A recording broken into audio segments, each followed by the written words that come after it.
Mrs. Smith, and today we're going to be going over some graffiti style lettering.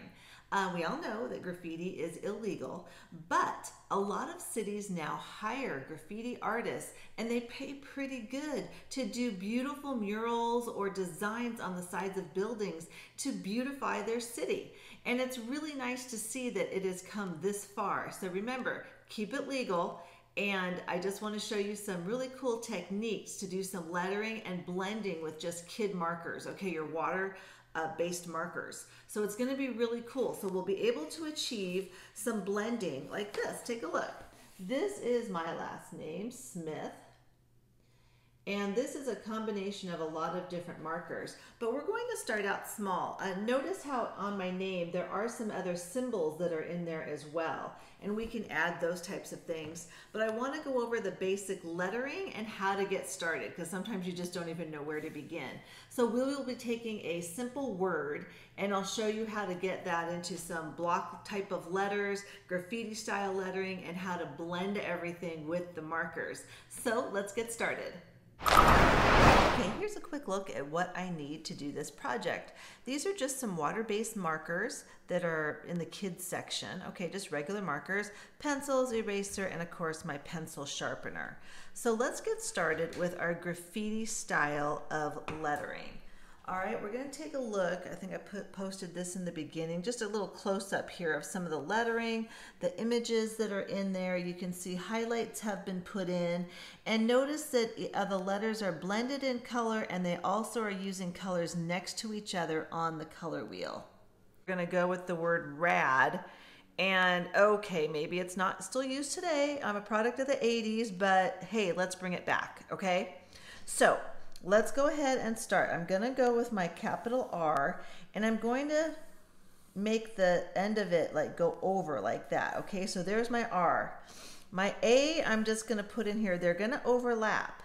So I'm going to have the A go like that, and then I'm going to get my D in there, and that's going to overlap a little bit too on each end. Okay, so all I have really, it looks like, I call it stick figure lettering. All right, and it's almost going to act as a spine or the middle of your letter. And let me explain. I'm going to build around that. So that's going to be this line is actually going to be the middle of my letter. So let's go ahead and do this just so this will maybe help. I'm just going to outline this real fast. You're not going to do this part of it, but it's going to allow you to see how I'm building my letters. Okay, that's good there. So I'm going to make this pink part be the middle of my letter. So I'm going to come out like this and build around it. So do you see now that's the outer part, inner part. So if I look at this now, this pink, it's the middle of my letter. So I'm going to come down like this. I'm going to get that in there. I can erase this. And then I'm going to keep doing this so that I have all my letters done. Now when it comes time for overlapping, I'll show you. The A, I'm going to start over here, come down. See how I'm building around it?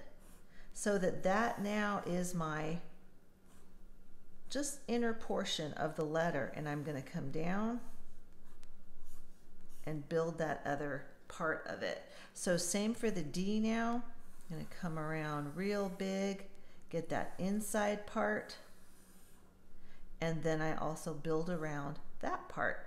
Okay, so whether you want this part of the R to overlap or if you want the A to overlap the R, you can decide that. If you want the R to overlap, then you can bring it down like that. So I'm going to do this again for you, but I'm going to do it again without the pink so that you can see what the next step is from there. Okay, let's do it again, but without the pink so that you can see. I've written out the word rad, and then I'm going to go ahead and go around that pencil again and recreate that so that that stick figure lettering is in the middle, again, almost acting as a spine. So I'm going to go in, get that all around there. It really helps with lettering.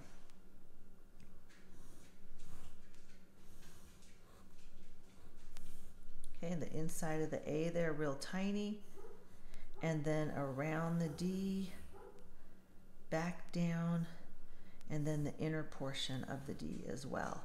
Okay, once I have done that, then I can go in with my eraser and erase all that area that's in the middle, the spine portion of it, so that I just have some nice block letters in there. Okay, I have erased all of that inner portion, and I would say the hardest part is getting the drop shadow.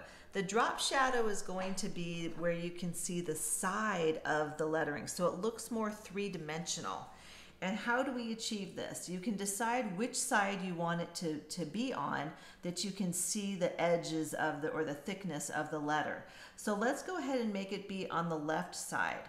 So if I can see the edges on the left side of each lettering, then I should be able to see it on the insides on the right side of the lettering, okay?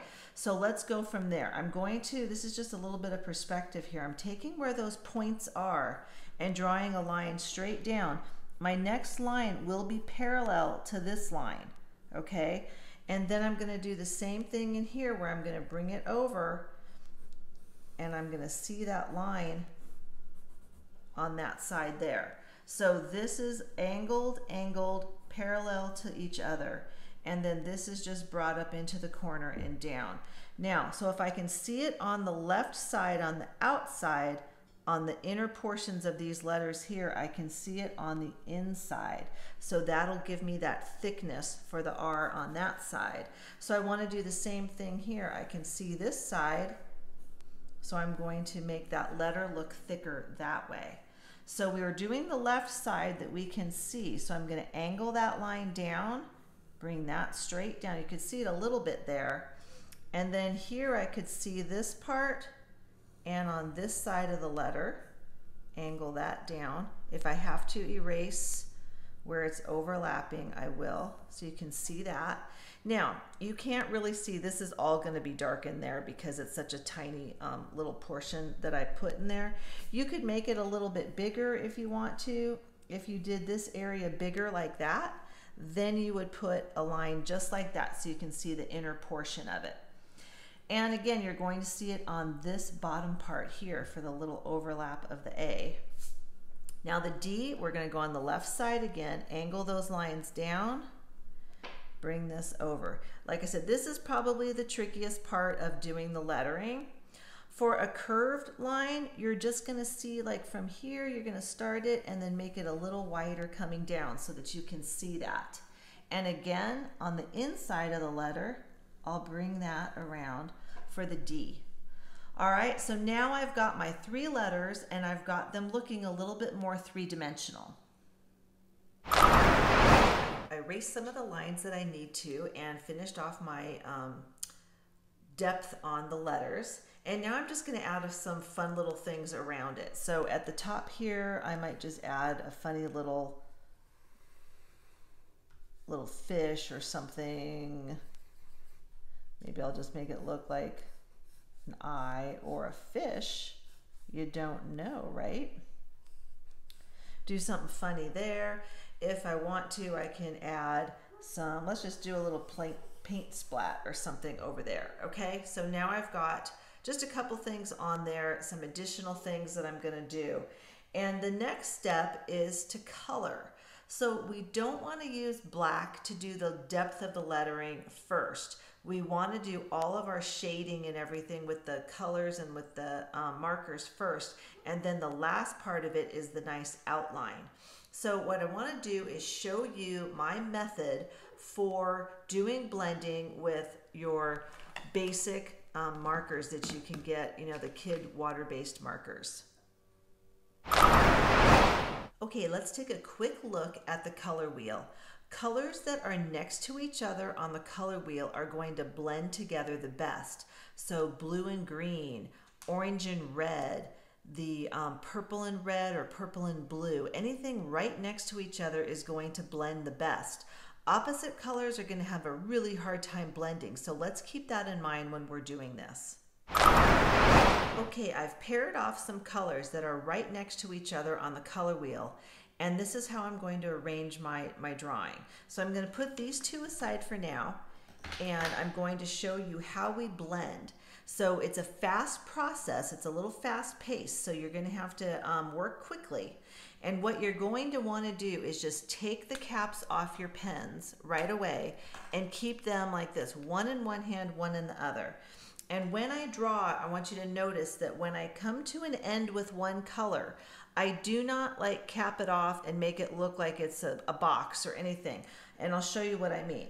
I'm using the blue here, and I like to use it on its side instead of straight up and down. So on its side, I get more coverage, and I'm ending it at different lengths. So do you see this in here? I'm trying to work fast, but I'm ending it at different lengths, bringing it down to the bottom. Don't worry if you go over the line a little bit, because we're going to use that nice black outline. So I've ended it at different lengths, like almost looks like hair at the end, different lengths. Switch pens, go right into that purple and go into those spaces that I left open like that. Okay, now if it's not a good blend, you can take the blue and go back over those areas a little bit again, but it looks like I had a pretty good blend there. And then I'm going to continue using the side of my marker all the way up to the top. Now I'm going to curve it over like this, and that whole top part is going to be purple because I blended it already. So I'm working quickly, coloring on the edge, because that I get the most coverage, holding my pen just a little bit sideways to get that coverage. All right, I'm going to go back in, get that. Okay, got that. Now I'm going to come down and end this at some different lengths. Remember those different lengths? We don't want it to look like a stripe. All right, and I'm going to come back in now with this blue, outline that, and get that blue coming into those areas. All right, now I can see that I don't want that look. I want it to blend. I'm switching pens and getting that blended just a little bit more in that area. I call it kind of like a seam in there. And then I can go in and color a little bit more with the blue.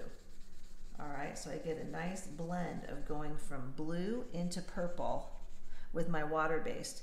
If I want to, I can go back in and darken any of these areas up a little bit. All right, so I can get that a little bit more solid and get this a little bit more solid. And you can see in the purple, maybe another coat of purple would be really good going around. So get that in there. Color in the same direction always helps as much as you can. I know some areas are hard to color in that same direction. All right, but that second coat really helped on that. All right, we're just gonna leave it like that for now. Yes, there's a little areas that are overlapping, but the black outline will cover that up at the end. So now I'm gonna put my lids back on, get those lids back on, and I'm going to go for the second letter, which is the orange going into the red. So let's take a look here. Caps off, right? Caps off, both of them, ready to go. Use it sideways. I've got my orange coming in, coloring in the same direction. Just get this all the way up. And remember, I'm ending it at different lengths. So there's ended at different lengths right there. Quickly, I go into my red and drag that down into those areas that I left. All right, and now I'm getting a much better coverage there. I'm gonna loop this around up here, outline a little bit, come back down, end it at different lengths, because then it's going right back into the orange. And I had my cap off. So be careful, water-based ones, if you get too close to another color, it will drag that color, almost like a watercolor paint. Okay, this whole middle area would be orange, so I'm gonna get that in there. All right, and if you need to go over, like I said, do a second coat in some areas. If you're using a really thin paper, you don't wanna go with that second coat because you might end up tearing your paper or putting a hole in it. So unless you have a thicker paper, then I just suggest doing that one layer. All right, so now I've got the A done with the orange going into the red. And cap those off. And now I'm going to do what's called more of a monochromatic look, where I'm just using one color but different shades. So where the curve is a little bit trickier, right? I could either go all the way up with one color this way, or I could make it go this direction. But I think it's just going to go all the way up. So I'm going to start with the darker color at the bottom. And you don't have to, all right? And this green isn't that dark. So I'm going to start out with a little bit of that darker color.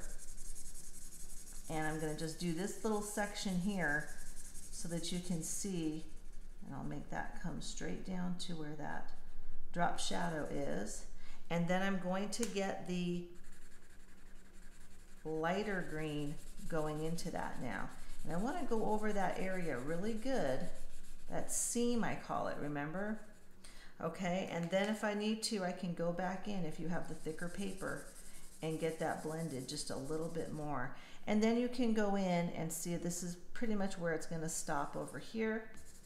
So I'm going to get this outline just a little bit more coming up, and then I can go in and color in the same direction. Again, using the side of my marker, it really helps a lot. Okay, and now I'm starting to get up into that area where it's going to blend again. So once again, I'm ending it at different lengths, right? Different lengths. I don't want it to look like a stripe ever. I want it to look like a more smooth blending. So I'm going to go back in now into those lines and blend over that. See how it really helps it with colors next to each other on the color wheel, right? Good little tip there. All right, and now I'm going to finish this off at the top. I'll outline it first so that it'll be easier for me when I'm using the side of my marker to go in and bring that down. Again, right here, I'll outline a little bit first. Same direction, that helps. Get that outline in there.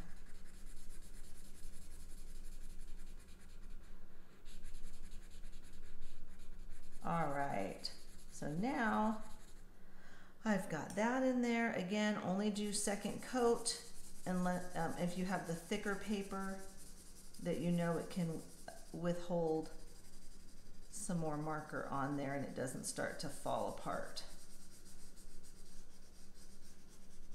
All right, that's all I need to do for now, although I can go in and just color my little added pieces that I have in there. So maybe I want to pick some other colors to use. I can take and use the side of my marker here with some yellow, and maybe I want that yellow to go into an orange as well. It's a little bit trickier with the orange when it's really dark compared to the yellow. So notice how I'm coloring in that same direction, everything. I'm going to get this part in first, and I'm going to have my yellow marker ready, because that's not a smooth transition there. So I'm going to go back in just to that area and scrub a little bit with that marker, and now I get a much smoother. So you're going to end up though with a little bit of orange on your marker.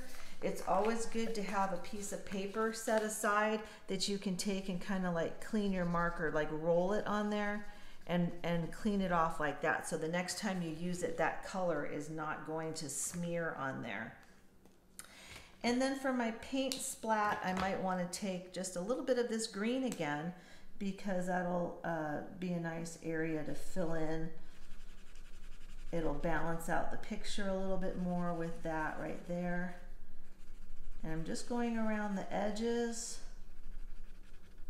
And now I can maybe take a lighter blue and go in there as well. And again, I don't want that, I want it to look blended, right? So I'm going to go back. That doesn't look very blended right now, right? So I'm going to go back in with that green and scrub those areas just a little bit where the seam is of those colors. And now it's starting to blend a little bit better. There we go. Got some nice blending going on there. I gave it a second layer.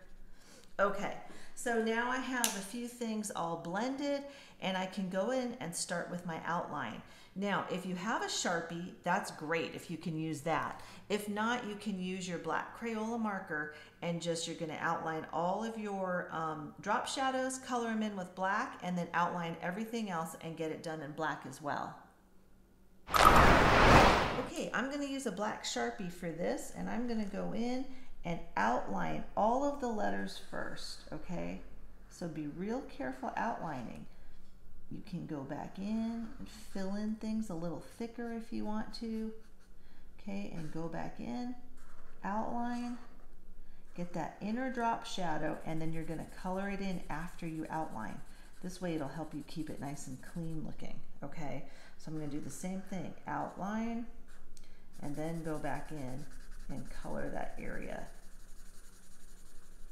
It just helps you not go over. All right, so I'm going to do a nice clean line coming down. If you need to use a ruler, you can. If not, just try to do your best lines. And then once it's outlined, go in, color, and make it nice and solid. Always helps to color in the same direction when you can. Okay, when it gets to the edges, I know it's a little bit tricky. All right, and then I'm gonna get those clean lines in there. Keep going till you've got your whole picture, all your letters outlined,